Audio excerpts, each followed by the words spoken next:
Hello student.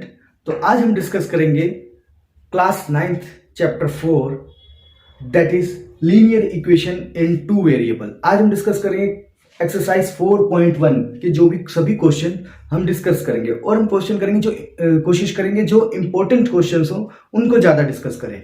तो सबसे पहले पहला क्वेश्चन देख लेते हैं, आपकी एनसीईआरटी में भी होगा। 4.1 निकाल लीजिए। तो उसमें क्या लिखा हुआ है, the cost of notebook is twice the cost of pen. Write the linear equation in two variable to represent this equation. ये बोल रहे हैं क्या, कॉस्ट ऑफ नोटबुक वो ट्वाइस है किससे, कॉस्ट ऑफ पेन से। अब इन्होंने बोला कॉस्ट ऑफ नोटबुक, लेट मान लो क्या नोटबुक की कॉस्ट क्या है, कॉस्ट ऑफ नोटबुक क्या है, cost of notebook is equal to what, x, and cost of pen is equal to what, y. अब इन्होंने क्या बोला है, जो नोटबुक की कॉस्ट है वो पेन की ट्वाइस होगी। ऑब्वियसली बात है, नोटबुक थोड़ी महंगी होती है और पेन थोड़ा क्या होता है, सस्ता होता है, चीपर होता है। तो हम क्या कर सकते हैं, इन्होंने बोला cost of notebook is twice, मतलब 2 गुना है किससे, पेन से। तो इसका मतलब क्या हुआ, 2x plus y is equal to what, 0। यही इक्वेशन इनको बना के दिखानी थी, सिंपल। यही तो बोल रहे हैं ना, cost of notebook is twice the cost of pen. तो पेन की कॉस्ट y है और नोटबुक की कॉस्ट कितनी है, 2x है। बस यही आपका सिंपल इसका सॉल्यूशन है। अब वैसे हम आ जाते हैं अपने नेक्स्ट क्वेश्चन के ऊपर, दैट इज बहुत ही आसान है, बहुत ही सिंपल है ना। अब हमको क्या बोल रहे हैं ये लोग, दूसरा क्वेश्चन बोल रहे स्टैंडर्ड फॉर्म में लिखो इक्वेशन को। तो हमको स्टैंडर्ड फॉर्म में लिखना है। मैंने स्टैंडर्ड फॉर्म आपको बताइए क्या होती है, ax plus by plus c is equal to what, 0। ये होती है क्या हमारी स्टैंडर्ड फॉर्म। तो हम इसको लिखते हैं, चलो ये इक्वेशन, फर्स्ट क्वेश्चन हमें क्या दिया हुआ है, 2x plus 3y is equal to 9.35 के ऊपर बार लगा दिया। अब मुझे इसको इस फॉर्म में लेके आना है। तो मैं ऐसे लिख सकता हूं, 2x प्लस 3y प्लस, अब इक्वल से इस साइड आएगा ये, तो प्लस में तो नेगेटिव हो जाएगा, तो माइनस 9.35 बार इक्वल्स टू 0। और मैं इसको ऐसे भी लिख सकता हूं, 2x plus 3y minus 9.35 is equal to 0। ये आपकी क्या हो गई, स्टैंडर्ड फॉर्म हो गई। जैसे दूसरा क्वेश्चन इन्होंने क्या दिया हुआ हमें, दूसरा देखो, दूसरा भी हम देख लेते हैं, x minus y upon 5 minus 10 is equal to 0। ये आपको इक्वेशन दिया है, इसको भी क्या करना है, स्टैंडर्ड फॉर्म में लेके आना। अब इस इक्वेशन के लिए हम क्या कर सकते हैं, तो इस इक्वेशन में सिंपल बेटा हम क्या कर सकते हैं, इसका एलसीएम ले लेते हैं।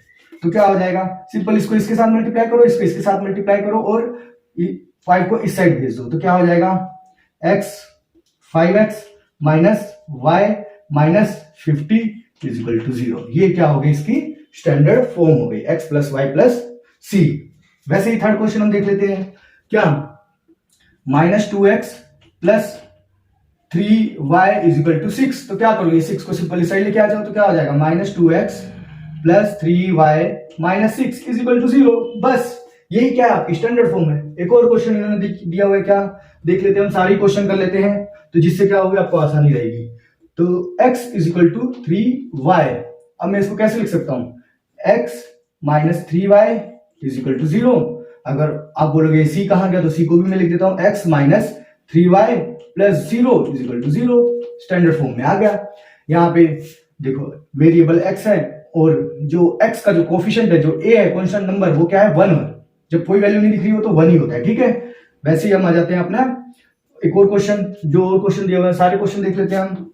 तो क्या दिया हुआ है, 2x is equal to minus 5y। तो आप क्या लिख सकते हो, 2x प्लस 5y, क्योंकि इस साइड आएगा तो प्लस हो जाएगा, प्लस 0 इज इक्वल टू 0। और आप इसको इस फॉर्म में भी डायरेक्ट लिख सकते हो, 2x plus 5y is equal to 0। इस फॉर्म में भी आप डायरेक्ट आंसर लिख सकते हो, ठीक है।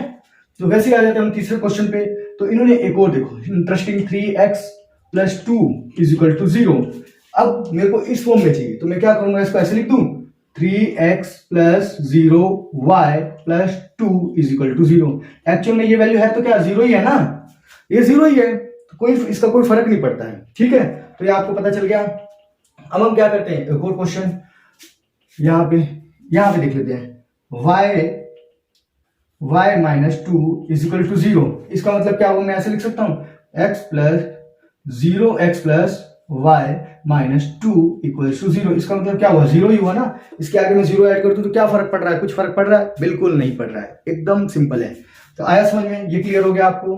अब एक और क्वेश्चन दिया हुआ है 5 इज इक्वल टू 2x। तो इसका मतलब क्या हुआ, 5 को मैं उस साइड लेके चले जाऊं या 2x को इस साइड लेके आ रहा हूं? सिंपल है कि मैं 5 को उस साइड लेके चले जाऊं। तो क्या हो जाएगा, 0 is equal to 2x plus minus 5, क्योंकि प्लस है तो उस साइड गया माइनस हो गया। तो मैं इसको ऐसे भी लिख सकता हूं 2x minus 5 is equal to क्या, 0।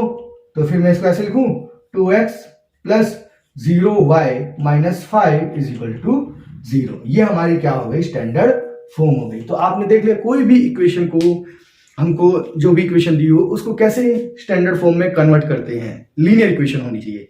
ठीक है, तो आज के लिए हमारी ये एक्सरसाइज यहीं पे खत्म हो गई है। अगर फिर भी कोई डाउट हो तो प्लीज कमेंट सेक्शन में कमेंट करके आप मेरे से पूछ सकते हो। प्लीज इस चैनल को लाइक कीजिए, शेयर कीजिए और सब्सक्राइब कीजिए।